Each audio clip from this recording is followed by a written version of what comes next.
जय बाळा मित्रांनो, तुम्हाला मी आता ह्या व्हिडिओमध्ये आहे ना एखादा ट्रेड घेतल्यानंतर त्यामध्ये आपण रिज्ड म्हणजे काय म्हणतात ताठर न राहता त्यामध्ये स्मार्ट निर्णय कसा घेतला पाहिजे किंवा मार्केटची चाल कशी ओळखली पाहिजे हे तुम्हाला यातून दाखवणार आहे मी.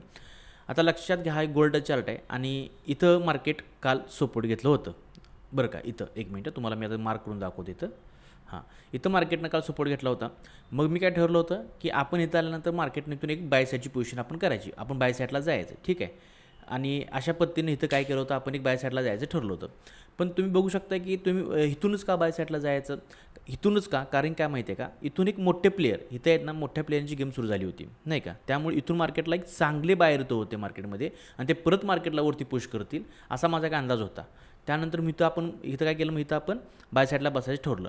पण झालं काय, मार्केट इथं आल्यानंतर आपल्या ह्या लेवलला टेस्ट केलं. त्यानंतर बघू शकता की कितीतरी वेळ म्हणजे मार्केटला जवळपास 1.5 ते 2 तास मार्केट आहे ते ह्या लेवलवरतीच मार्केट म्हणजे इथं असं कन्सोलिडेशन करत होतं. मार्केटला जर जायचं असतं, इथं बाय झाला, मार्केटला जर जायचं असतं तर पट्टिकनं वर गेला असतं तर आपला प्रॉफिट बुकिंग चांगलं करता आलं असतं. पण ते मार्केट बराच वेळ घुटमळत होतं. ह्याचा अर्थ काय झाला, मार्केटला इथं काहीतरी वेगळी गेम करायची आहे. अंदाज आला की मार्केटला ह्यांचे एस-एल खायचे असतील. पण मार्केटने झटकन एस-एल का नाही खाल्लेत, 2 कारणं. एक तर इथं जे बाहेर आहेत ना ते खूप स्ट्रॉंग आहेत, खूप मोठे प्लेयर आहेत, ते सहजासहजी त्यांचे स्टॉपला जाऊन देणार नाहीत. त्यामुळे पोझिशन ॲड करत होते किंवा आपला जो भिंत आहे ते सांभाळून किंवा आपले जे गड आहे तो राखण्याचा प्रयत्न करत होते.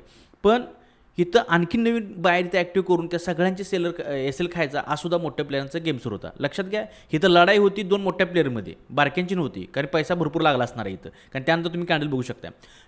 त्यामुळे जर मार्केटने टेस्ट केल्या इथं बघा, इथं कसं टेस्ट केल्या वरती गेले, मार्केट टेस्ट केल्या वरती गेले, अजिबात वेळ नाही घालवला, चांगलं प्रॉफिट इथे क्रिएट झालं होतं कारण मोठ्या प्लेअरने ताकद लावली होती. इथं जर बघायला गेलं तर तसं काय झालेलं दिसत नाही आपल्याला.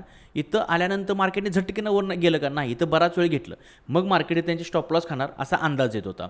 मग आपण काय केलं, तर इथं बघू शकताय स्टॉप लॉस चांगले कुठे मिळणार, तर स्टॉप लॉस इथं मिळणार आहेत, कारण की ह्याच्या खाली आहेत ना ह्या मोठ्या प्लेअर स्टॉप लॉस भरपूर प्रमाणात आहेत. ह्याच्या खाली सुद्धा मोठ्या प्लेअर स्टॉप लॉस भरपूर प्रमाणात आहेत. त्यामुळे कॅन्डल तुम्ही बघा, एकाच कॅन्डलमध्ये किती प्रचंड मोठ्या प्रमाणात मार्केटने त्यांचे स्टॉप लॉस खाल्लेले आपल्याला इथं दिसून येत आहेत.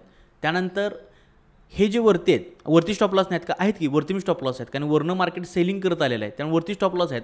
पण ते स्टॉप लॉस विखरलेले आहेत. थोडक्यात काय, ह्याच्यावर स्टॉप लॉस असणार आहेत, येस, इथं पण सेलर बसले आहेत त्यामुळे इथून मार्केट दाबायला बघणार, त्यामुळे इथून वर जाऊन देणार नाहीत. पण ह्याच्यावर पण स्टॉप लॉस असणार आहेत, इथे सेलर असल्यामुळे ह्याच्यावर पण स्टॉप लॉस असणार आहेत. स्टॉप लॉस आहेत पण पार्टमध्ये विखुरलेले आहेत. मार्केटला एक गट्टा स्टॉप लॉस घ्यायला मजा येत्या मोठ्या प्लेअरना, आणि ते कुठे मिळणार आहेत, इथं मिळणार आहेत. त्यामुळे एवढी मोठी कॅन्डल त्यांनी केली, कारण की एक चांगला इथं त्यांना इथं सपोर्ट किंवा ह्या सपोर्टवरती बाहेर त्यांना गावत होते. तुम्ही म्हणाल की हेच का सर, घेतलंच का, हेच का पकडलं त्यांनी, तर तुम्हाला दाखवतो आता पाठीमागं चार्ट जाऊन, पाठीमागं चार्ट आपण चेक करूयात. इथं बघा, हा सपोर्ट इथून मार्केटनं वर गेले की नाही, मी का पटकन वर का गेलं पाहिजे म्हणतो तुम्हाला आता लगेच कळेल. थोडासा चार्ट मागा तुम्ही आता, हे बघा इथूनच बघा. आता ज्यावेळी मार्केट ह्या लेवलवरती आलेलं आहे, इथून बघा आता किती वेळा लेवलवरती आलेल्या टेस्ट केल्या मार्केटनं मोठी रॅली दिलेली आहे, प्रचंड मोठी रॅली दिली आहे. म्हणजे बायर इतके स्ट्रॉंग इथे होते की टेस्ट ह्यांना सहन होत नव्हतं, ह्या लेवलला सहन केलेलं सुद्धा आवडत नव्हतं यांना. त्यामुळे टेस्ट केल्या मार्केटनं दनादन वरची रॅली केली, मस्त प्रॉफिट होत होतं इथं. त्यामुळे इथं मोठे प्लेअर बसल्यामुळे यांचे स्टॉप लॉस मोठ्या प्रमाणात खाली आहेत आणि चांगले जास्त खाली इथं पण असणार. ते काय आपल्यासारखे 10 पीप 20 पीप्स असे स्टॉप लॉस लावत नाहीत, त्यांचे स्टॉप लॉस सुद्धा मोठे असणार आहेत. सेकंड टाईमला मार्केट आलं, अगदी शार्पली मार्केट टेस्ट केल्या एकदा दुसऱ्यांदा वर गेलं, तिसऱ्यांदा वर गेलं, चौथ्यांदा वर गेलं, पाचव्यांदा वर गेलं, म्हणजे किती फास्ट मुवमेंट व्हायला बघा. त्यानंतर सुद्धा 6व्यांदा सुद्धा वर गेलं. पण ज्यावेळी इथं मार्केट आलं त्यावेळी 2 तास मार्केटनं घुटमळलं, कारण मार्केटचा बेत वेगळा होता. आता वरून सेलरचं प्रेशर वाढत होतं, सेलरची ताकद वाढत होती. आता मोठ्या बायर आणि सेलरचा जे लढाई आहे ती प्रचंड मोठ्या प्रमाणात सुरू होती. त्यामुळे इथं मी ट्रेड पंच केल्या मला 1 तास दिसला इथं की मार्केट इथं घुटमाळायला लागले, मी लगेच बाहेर पडलो त्यातून, कळलं का, कारण आपल्याला ते सण होणार नाही, मोठ्या प्लेअरना सण होईल ती. त्यानंतर इथं तुम्हाला तेच सांगितलं मी, स्टॉप लॉस आहेत.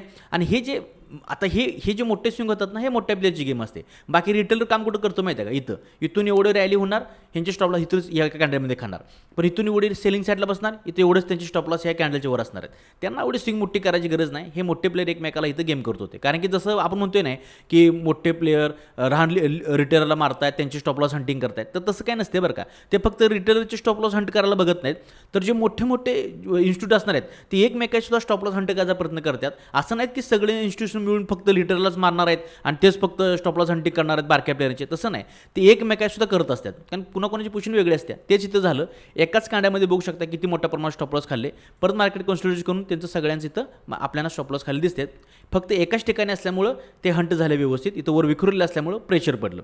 आता इथून काय शिकायला मिळते, ज्यावेळी एखादी मेजर लेवल असेल त्यावेळी तिथून मार्केट लगेच रिॲक्ट केलं तर चांगली गोष्ट आहे समजायची आणि आपण ती रॅली कॅच करायचा प्रयत्न करायचा.